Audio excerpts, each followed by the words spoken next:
அரியாலை சிந்துபாத்தி செம்மணி புதகுழி வழக்கு 3ஆம் கட்டத்தின் 5ஆம் நாள் இன்று யாழ் நீதவான் எஸ் லெனின்குமார் முன்னிலையில் எடுத்துக்கொள்ளப்பட்டது.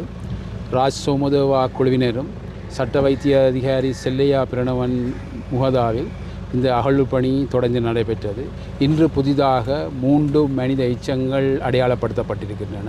மொத்தமாக 244 மனித எச்சங்கள் அடையாளப்படுத்தப்பட்டு 240 மனித எச்சங்கள் அகழ்ந்தெடுக்கப்பட்டிருக்கின்றன. அதே நேரம் இன்று யாழ் மருத்துவபீட மாணவர்கள் 19 பேர் இந்த அகழ்வு பணியை கற்கை நடவடிக்கைக்காக பார்த்து சென்றார்கள்.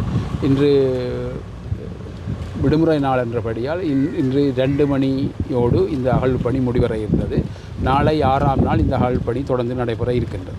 இந்த தினம் அடையாளப்பட்ட இந்த தொகுதியில் 13 வயதுடையவர்கள் என சந்தேகிக்கப்பட்ட சிறுவர்களுடைய சந்தேகிக்கப்பட்ட எந்த தொகுதியாக அதிகமாக 2 எலும்பு கூட்டு தொகுதிகள் சிறுவர்களாக கருதப்படுகின்றன என்று கருதப்படுகின்றது.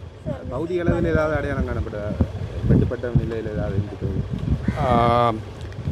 இன்று 235வது என்று இலக்கமிடப்பட்ட எலும்புக்கூடு இடுப்புக்கு கீழ் அந்த எலும்புகள் அழிவடைந்த நிலையில் காணப்படுவதை காண்கிறோம்.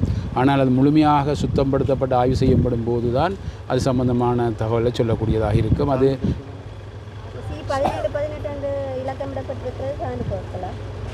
அது ஒரு புதிதாக கண்டுபிடிக்கப்பட்ட ஒரு இடமாக இருக்கின்றது. அதில் சில கருத்த அமைப்பான கொஞ்சம் பொருட்கள் காணப்படுகின்றன.